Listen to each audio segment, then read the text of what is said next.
In the last vignette, we spoke about the Catholic mind and the importance of knowing the complete teachings of Christ as found in divine revelation, or what we call the fonts of revelation, which consists of scriptures and the fathers of the Church. This knowledge of divine revelation has to be complete. It simply consists, divine revelation, of the commandments of Christ and how to do them. Just that, the commandments of Christ, all of them, and how to obey them. The reason why God has to reveal this to us is because these commandments comes from God. The way He wants it done comes from Him. So we have to find out how He wants it obeyed. We cannot guess and obey God the way we want. We have to do it in exactly the way He wants. We cannot love God the way we want. We have to love God the way He wants. Now herein comes the problem. Not all Christians have a full knowledge of the teachings of Christ. Some of them have half, some have more, some have less. And here is where all the problems of the Catholic Church originate. In the early Christian times, the battle is between the church and the world, and it was a very violent battle, in the sense that sometimes it's the Catholic Church who attacks the world for the sake of Christ. But oftentimes, it is the world that attacks the church for the sake of the devil. Now, those were quite violent days. It's the days of the martyrs, the days of the great heroes of the Catholic Church. But today, a new battle has been waged. It is no longer between the Catholic Church and the world, though this battle is still going on. It is a battle within the Church. And it is not great battles as before, when the Church used to fight against heresies. It is a battle of little things, battle of insignificant things. This had always been happening within the Catholic Church, this battle within herself. Like, for instance, during the flood, there were 8 people there who were being saved by God, but one turned out to be a reprobate. There were 12 apostles, but one turned out to be a devil. There were 7 deacons that were first appointed, but one fell into heresy.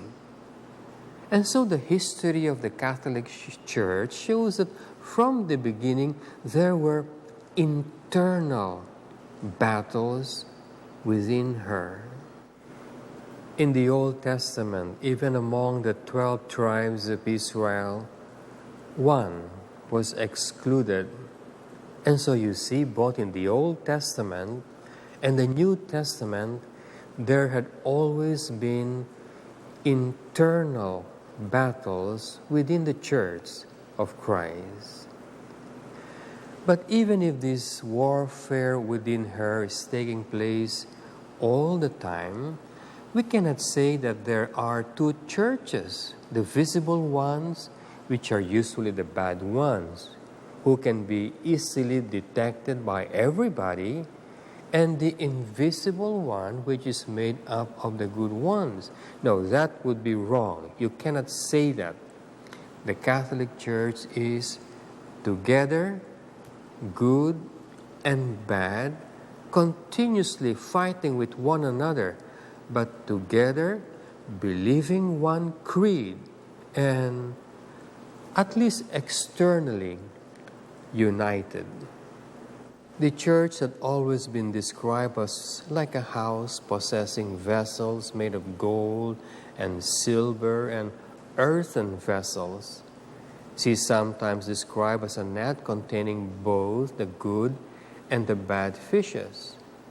Oh, definitely there are people in the Catholic Church who are disgusting. They have wrong doctrines, heretical doctrines, indulging in their vices.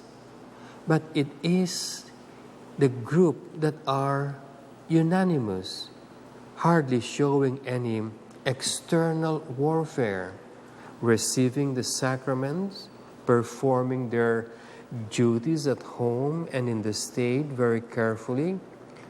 The battle is usually among them. In the Catholic Church, humility and pride will always be there side by side. Love and selfishness will always be there. And faith and unbelief will always be there. But let us look at this group which seems to be unanimous, united. They even seem to be charitable. You will notice that the conflict, the warfare that takes place among them are very small things. Small things that pertain to family life, parochial things, maybe a little bit about the state and the nations. These are the things that they fight. Meaning to say, in these little things in the world, there are always two sides, the good side and the bad side. And this is where both of them fight. These little things, which are usually the ordinary things in our life, is where the conflict takes place. Because in everything that we do, there is a morality. There is no such thing in the world as an indifferent act, nothing. There are always two sides to it, a good side and a bad side. And when these people, both sides, see that these things are happening, the conflict is beginning to arise, they forget, at least the bad ones, forget that this is a trial or a test of obedience.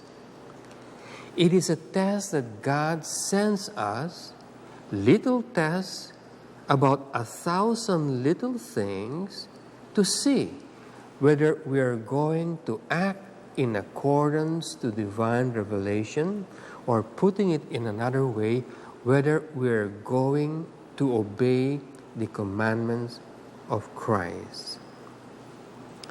And so let us take one very precise example. Politics. They always say that politics and religion never can mix together. They have to be separated. Some say that they cannot be together because politics is dirty while religion is too holy. Well, precisely, politics is dirty because there is no religion in it. If you put religion on it, it is going to be very good, a service to the people.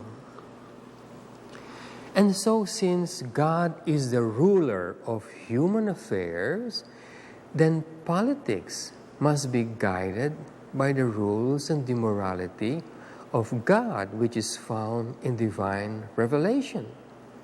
You cannot divorce the two, because without religion, politics is dead. Since the warfare is about little things, you will notice that both the saint and the sinner are engaged also in little things, not in great feats of valor, but in little things.